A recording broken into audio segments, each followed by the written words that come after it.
Hello, everybody, and welcome to the show today. I'm really excited you could join us. So today we're talking about health insurance. We're going to talk about this from both sides. We're going to talk about it from an employer side, and we're going to talk about things that you could do to make sure that you can actually access the best health insurance for your employees and how to do it with it not costing you a ton of money.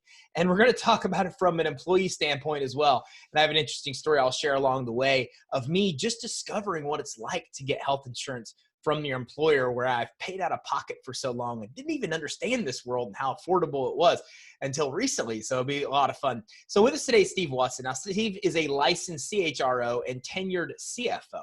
And he cracked the benefits nut and helped his company enjoy over $500,000 per year of benefit savings and out-of-pocket costs that are 20% lower for the employees than they were 9 years ago, with the same or better benefits. And this is some amongst many things that he's going to share with us today. He's the health insurance guru, and that's why I brought him on. So Steve, thanks for joining us today. Yeah, I'm super happy to be here to be able to tell my story and just answer any questions.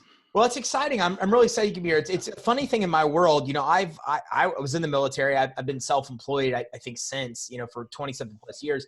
So I've always paid for my own health insurance. And then, like, my employers had health insurance. I mean, our company offers it to our employees and had it for years. I'm like, I don't need that. I have health insurance. Right. And then I looked into, like, my company health insurance, and, like, I'm like, I don't even understand this. Like, for me to get insurance, I go through this whole process. There's all this vetting. I've got to do all these tests, and Right. like triple the cost. And then I get the money from my employer, and I'm like, this is fantastic. It's like a third of the cost. And what do you mean I'm just approved? So I have so many things to ask you, because I literally just discovered this whole world of getting insurance from your employer, even though I am the employer and we've offered it to employees for years. So pretty big difference between paying for it on your own and get it from an employer, huh? Yeah, very, very different if you are the employee. So, I mean, most employees will just show up, they sign up for those benefits, and there's no vetting process, no anything there, and they just pay their share. And usually their share is, a tenth of the overall cost of it. And so a lot of people get nervous when they lose their job. And so that's what a lot of people are going to be getting or hitting over the next few months, as a lot of people got on unemployment, is not only are they losing their wages, but they're losing their benefits. And how do we deal with this? Well, and that's a problem too, is because from an employer standpoint, I think a lot of employers are even considering laying people off for the savings of the health insurance side. Right. So it seems like even Well, that could be a driving factor, unfortunately, to lay some people Yeah, off. it's crazy cost. I mean, 20 years ago when I started my professional career, benefits were about $5,000 a year for a family, full family. That's the all-in cost for everybody.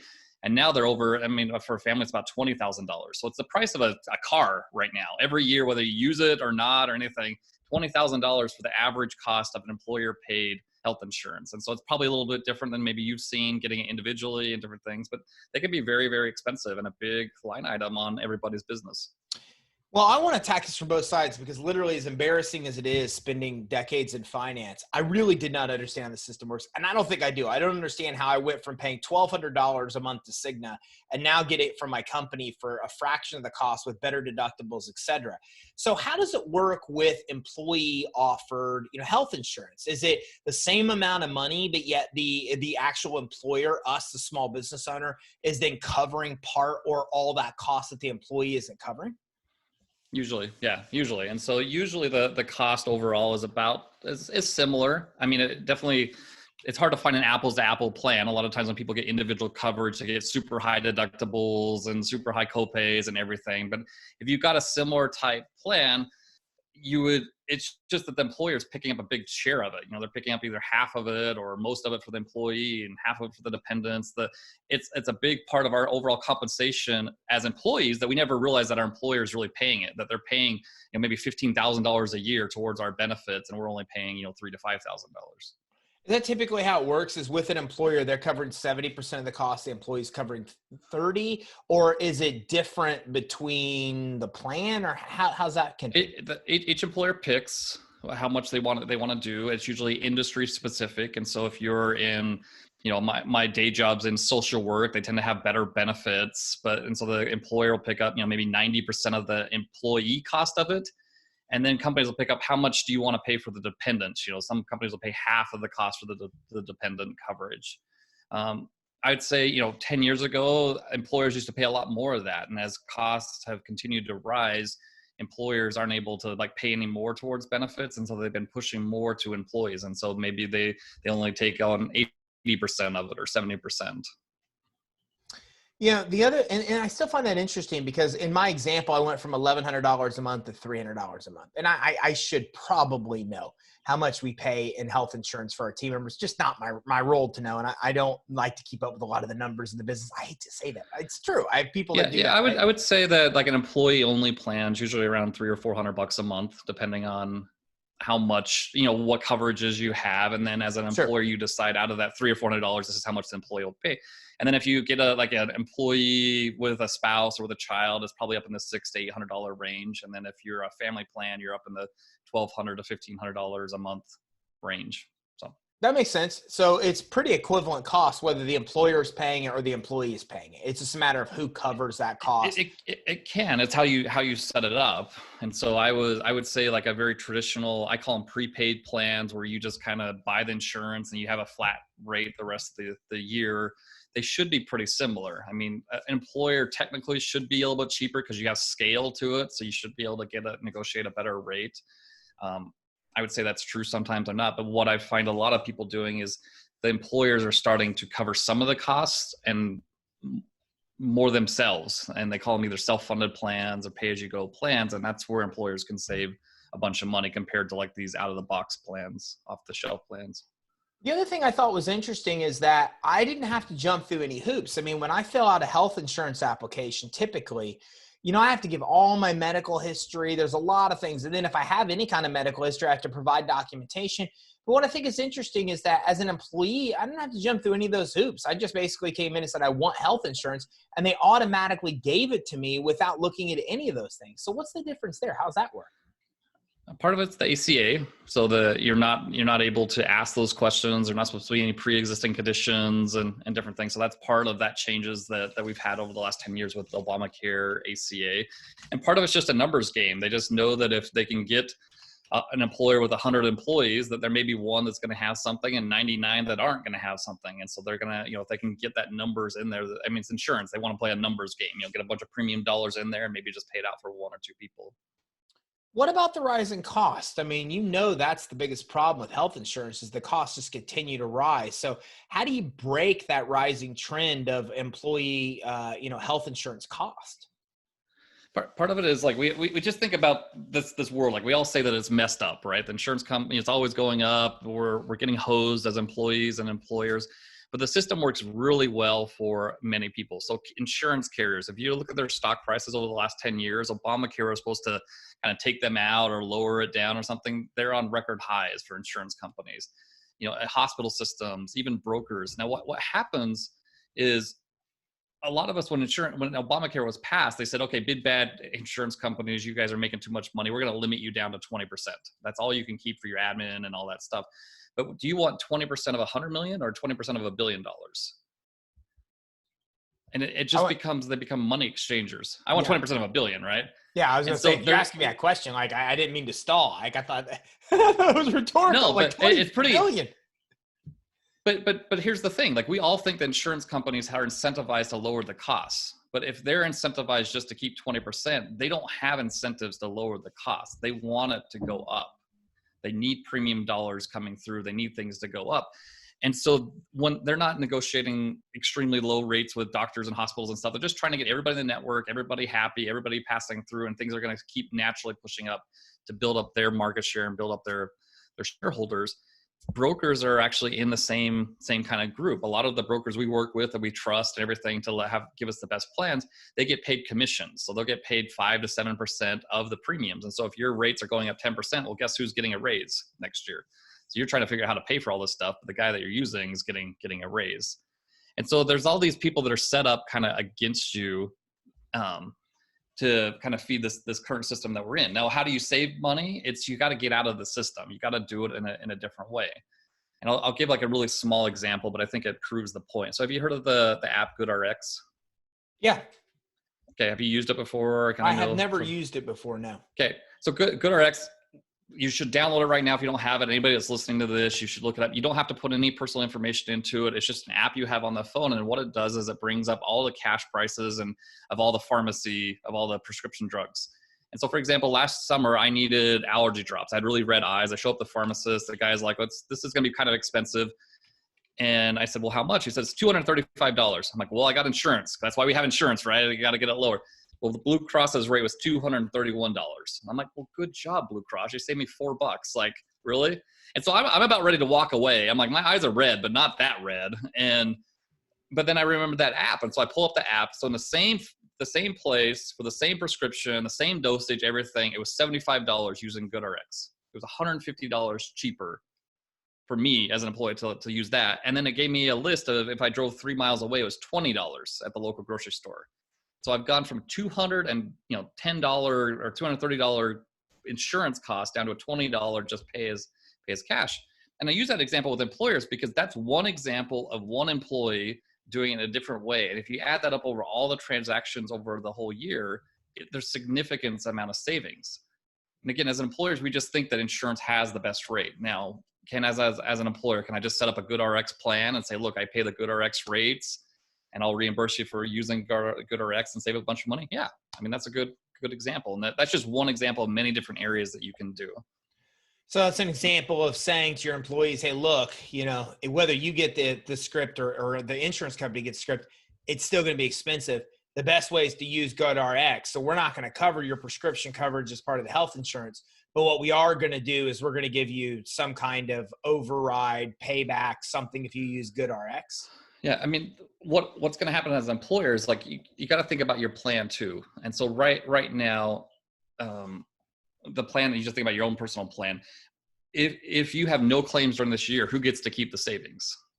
Does the insurance company keep it, or you guys get to keep it? And most plans are the insurance company gets to keep it. So there's not even this incentive as you as the employer to kind of make differences, to like do things. And so you have to like do the things at the same time, almost set up a plan and where you can benefit from the savings and then start implementing these ways to save money. Like right now is a perfect example. So right now, as we record this, we're during the big COVID-19 shutdown and everybody's kind of worried about benefits and stuff. The reality is the insurance claims are way down right now because there's no knee surgeries, there's no back surgeries, there's no eye surgeries, there's none of that's going on right now. And so insurance companies are making a killing right now because they're getting all the premium dollars. We're all paying them every month. COVID-19 is not an expensive thing. There's not some miracle $1 million drug for it right now. We just, you kind of get treated. Your bodies just kind of have to go through it. But all the other stuff, we're not incurring those claims. So if you're on a plan that you get to keep the savings, and that's what I recommend employers do, is there's plans out there where you get rebates back, you get to keep the savings, you get to do things. And so it becomes an incentive for you as an employer to kind of help your employees buy at the lowest cost and reap those savings. And also keep healthy. And keep healthy. Yeah. But if you think about your own personal health, I mean, most of us are healthy. Most of us don't even use the insurance during the year. And I would say as an employer with 400 employees, I would say out of the 5 years, 1 year, I'm going to have a bad year. And that's why we have insurance. You have that one big cancer claim, that one big thing. And so you want to make sure you have insurance for that 1 year. You'll have like 2 years like, that's okay. But then you're going to have 2 really good years. Like it's just a good year. It's a fluke year. Nobody had anything. And too many of us are buying our insurance just worried about that cancer year. And we forget about all those years that we have very little claims. And if we would just take that money and reinvest it or save it or do anything, the overall cost of that 5-year plan can be a lot lower. So you can do that. You can get an insurance plan. And how do you go about finding an insurance plan that allows you to do that? Because I've never heard of that before. Like you said, like to me, we pay, they pay, and then, it doesn't matter if it's used or it's not used. So part of it depends on size. So if you are a very small employer, one cancer claim is going to blow through anything, right? You got to have some type of size. And so if you're under 50, unfortunately, there's not a lot that you can do. You can start building your own plans. You can use GoodRx. You can kind of create your own plan. If you're over 50, you can start looking at things called level funded plans or rebate plans. And that's something you can ask your broker for. If they're not presenting those things to you, it's unfortunately they're incentivized not to show you. They get paid more on the other types of plans. And so sometimes you have to find either brokers that are willing to show you these other types of plans, or you got to find a different broker that sells these type of plans. If you have more than 100 employees, there are many different options out there to look at. They call it self-funding, which is you're not funding everything. You're just starting to pick what you fund and what the employer funds. But Just to kind of break this down a little bit, if you think about insurance plans, there's components in there. There's a pharmacy component to it. There's a doctor component to it. There's an insurance component of like doing it. And so if you start building your own type of plan, you can do that. You've done this. I mean, for many years, you've had to go out and do your own type of thing. If you're really small, those are options. The direct primary care is an option that employers should be looking at, where you just pay a monthly retainer fee to the primary care doctor, and then you can use them as many times as you want. You can text them, you can call them, you can get things at cost. Anyways, I tend to geek out on this, so I'm sorry to that's okay. like go off. This is what we want to hear, because I think this is news to a lot of people. I mean, from my aspect, I didn't even know we had a choice. I didn't know there were such things as plans that paid us back money if the insurance actually wasn't used, or that brokers really got a certain incentive to push us a certain direction, even when it's not in our best interest. So, I mean, if my insurance is already going up, if what I'm paying employees has already gone up, then how do I go about, where do I go to start finding a reliable source that gives me these kind of options? And that's why I created Trend Breakers. Honestly, this is so the company I created is just for employers to connect with each other, to share ideas, to replicate. I don't sell insurance. I'm not a broker. I'm not that, but too many of us are just rely on that one broker, and we get limited on what we're seeing. And honestly, we get hosed a lot of times by the things that they're giving us, or they just, anyway, there's a lot. Well, I shouldn't go down that route. There's a lot of brokers that are making way too much money and giving us not very good products. Let's just put it that way. So what I recommend employers doing is, like, you really need to go out there and start. And so Trend Breakers is supposed to give you ideas. So to come in and like just hear about these things I'm talking about, know that your broker is making more money when your premiums go up, should help you when you go through your renewal of looking at your broker more of a sales rep and not somebody that's sitting on your side of the table. You can change the commissions. You as an employer, if you have more than 50 employees, you can tell your broker, look, you're only going to make X number of dollars to work on my side of the table, and I don't want you getting paid bonuses and commissions and everything from these carriers. Now, is that helpful? I mean, that is kind of where you're going? Steve, I mean, I guess let's start from the beginning. How do you even know if you're getting overcharged? Because, most of us don't even know what to compare it to. So how do I know if I'm getting the best coverage now for me and for the employees? Where do I begin to start that assessment? So the first thing, and if you can get it, is to know your claims. So if you can get data, so I would be asking your carrier and asking your broker to see your claims. And so if you're paying $100,000 in insurance every year and you're only paying $20,000 in claims, you're paying way too much, right? And so it's getting that claims data. Now, insurance carriers don't like to give it out, because the more information you have, the more that you can leverage those negotiations and stuff. And so a lot of them will limit it and say, we're not going to give it to you. It's proprietary, it's HIPAA, it's all this stuff. And so you really have to push back and have brokers that are going to want to push back on it. Again, if you have less than 50 employees, you're going to be limited. Like, they're not going to give it to you. I would say from a broker standpoint, you got to get out there, and it just can't be your golfing buddy, and it can't be your friend. I mean, there's too many of us that just find the golfing buddy or the friend, or it's been that same broker for the last 5 years, and we're not going out and doing our own due diligence and shopping around and finding other brokers. Well, how do you define what's most important? I mean, what are your priorities of what you should look for when you are shopping around? I look for transparency in commissions. I want to make sure that they're aligned with me. So alignment of incentives. So you really don't want a broker that's making more money when you're losing money. I mean, and most people don't work harder to make less money. And so you want to find brokers, and there's a lot of them out there that you think of, like stock commission brokers in the past moving more to fee-based stuff. So there's a transition right now in the insurance world to more fee-based stuff. And so I'd be looking for fee-based insurance brokers. I look for people that have edges to them, that are just ticked off at insurance carriers. I'm not a big fan of people that have worked for insurance carriers in the past. Like, look, I know them. I do all, like, you're too buddy. Like, I want the stingy lawyer that's going to go out there and kind of find you the best rates. And honestly, I try and replicate as much as I can from other people. So I try and ask other employers, other CFOs, other HR professionals, like, what are they using? And if you find 5 out of 100 of them have lower costs, go interview those 5 and try and replicate what those 5 are doing. What do you think are the myths in this industry that most people do not recognize? So far, everything you said to me is shocking. Like, I didn't even know I had any of these choices, any of these things were options. Maybe my HR team knows this and I don't know this, They but I didn't don't. I even mean, know. that's the thing is like most of us don't know. Employers have. I mean, I'm the same way. Like I've been a CFO for 10 years. When I did my MBA, my CPA, nobody ever taught me how to do this. Right? There's no course on it. There's no anything like that. I started working here. I inherited the broker that I had, and I just assumed that they're giving me the best thing.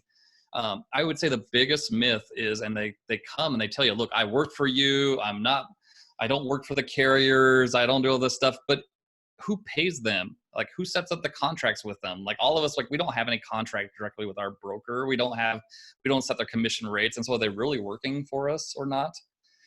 And so I get really frustrated with brokers. I'm like, just pick a side. Like you either work for the carriers and just represent them and do stuff, or you work for me and I pay you and I set up a contract with you, or you're completely separate, independent, and you set the rate to both parties, right? This is my rate. But they tend to play both sides.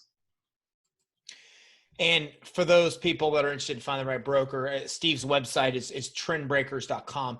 And it has a lot of cool things at Trend Breakers. But one of the cool Yeah. things is called a broker scorecard, which I don't want to talk about. So I'll let you talk about that, Steve. What is this broker scorecard? It seems like it's a shortcut to help those of us that don't know find the right kind of broker. It's just a shortcut of just evaluating your own broker. And so if you were going to go there and say, okay, transparency, let's just say commissions, we've been talking about that a little bit. Do I know how much my broker gets paid? And then it gives a scale 1 to 10 or whatever. You can go through and kind of rate your broker and different avenues. And you can kind of give a score to your broker. And then when you're interviewing other brokers, you can pull that out and, ask them or evaluate them based on that scale.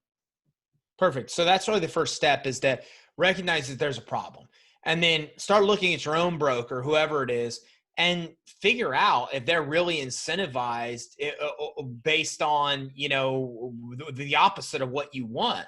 How do you figure that out? Like if we go to our broker right now and say, hey, rumor on the street is you could be a scumbag. We need to make sure you're not a scumbag.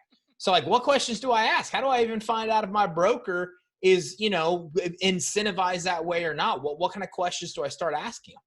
Just ask them that. How are you incentivized? How do you get paid?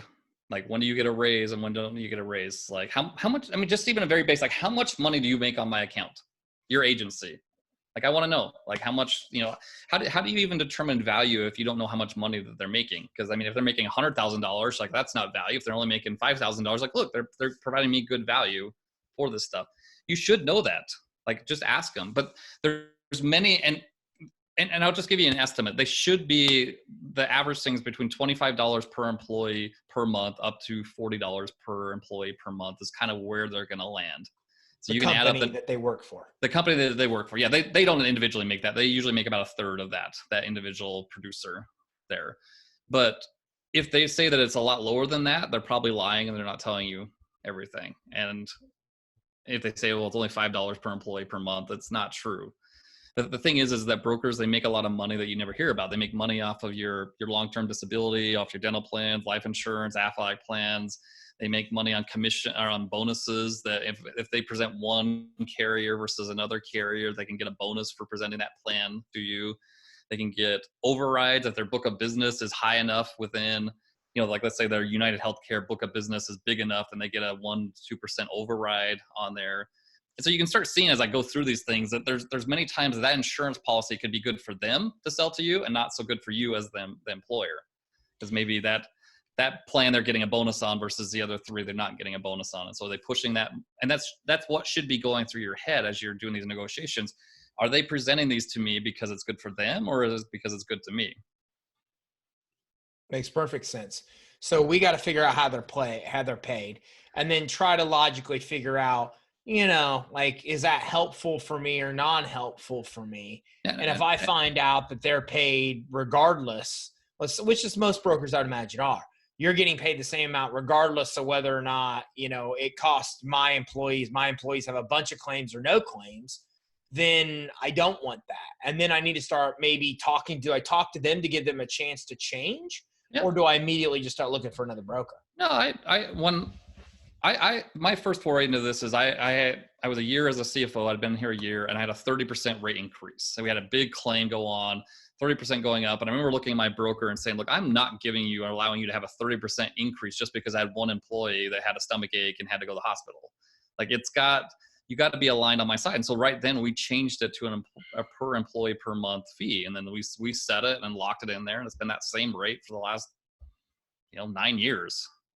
It's been locked in there. Yeah. And what's nice is I get to negotiate that. And so they're providing more value. If I want them to do more things, I can raise up their rate or have that negotiation. It's not for the carrier to come and say, this is what it is. No, it's important to know. I mean, I know that you have a diverse group of listeners. If you have under 50 employees, it gets very limited on what those brokers can do. I mean, they may not have the ability to go fee-based. All there is off the shelf type of products and stuff. And so under 50, it's limited. Over 50 is when you can start doing some of these things. And a lot of people listening have less than 50.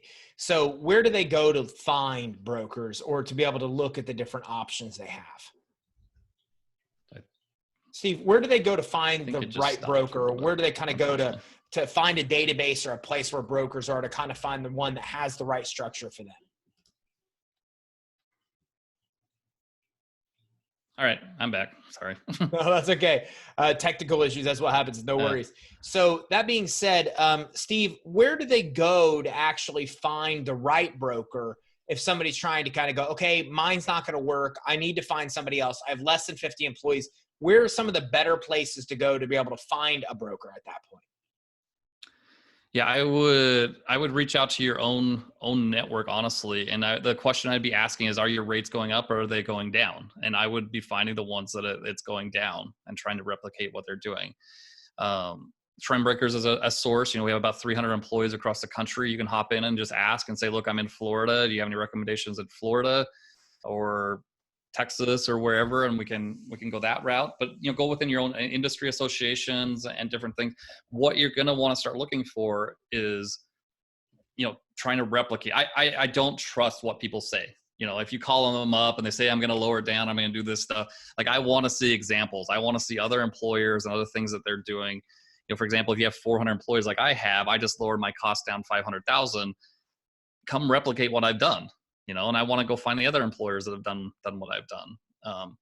If you're under 50, and again, I keep kind of saying, you've got to go outside of the normal Blue Cross, United Healthcare, normal plans.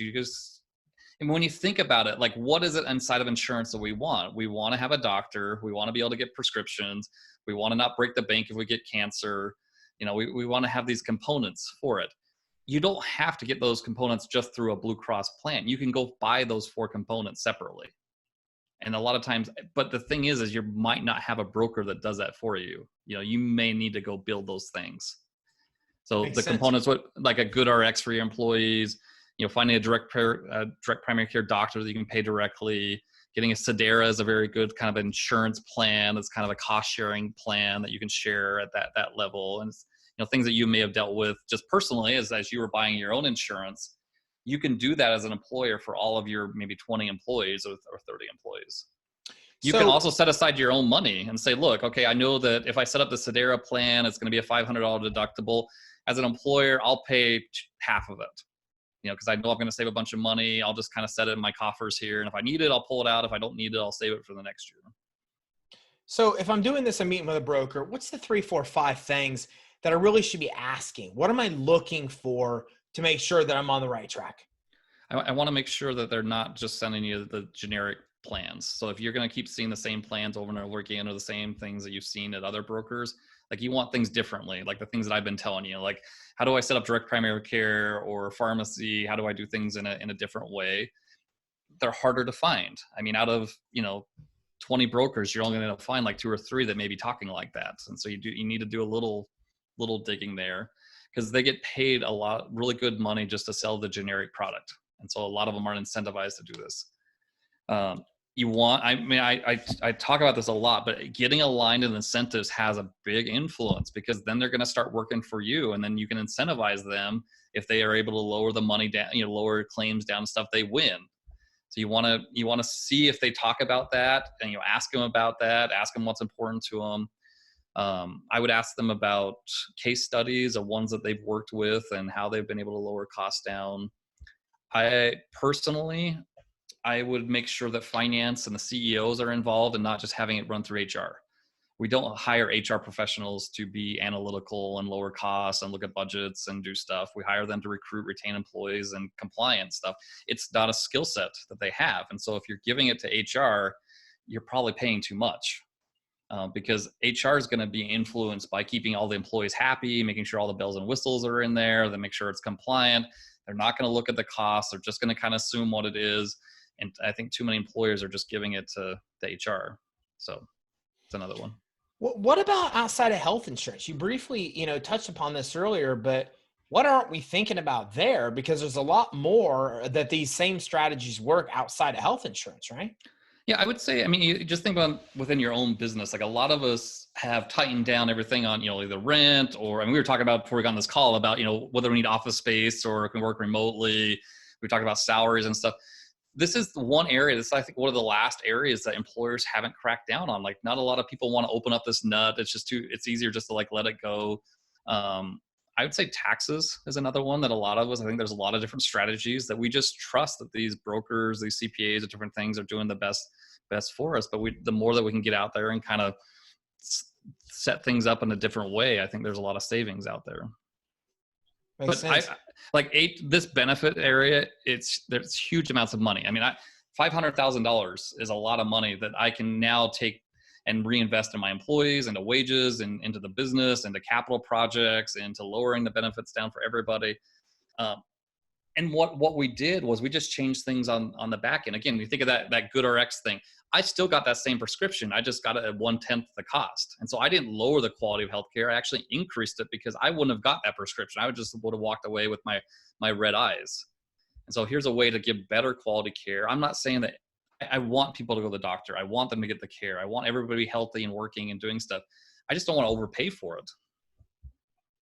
Are these same kind of strategies the same with dental insurance, with life insurance, with these other type of products as well?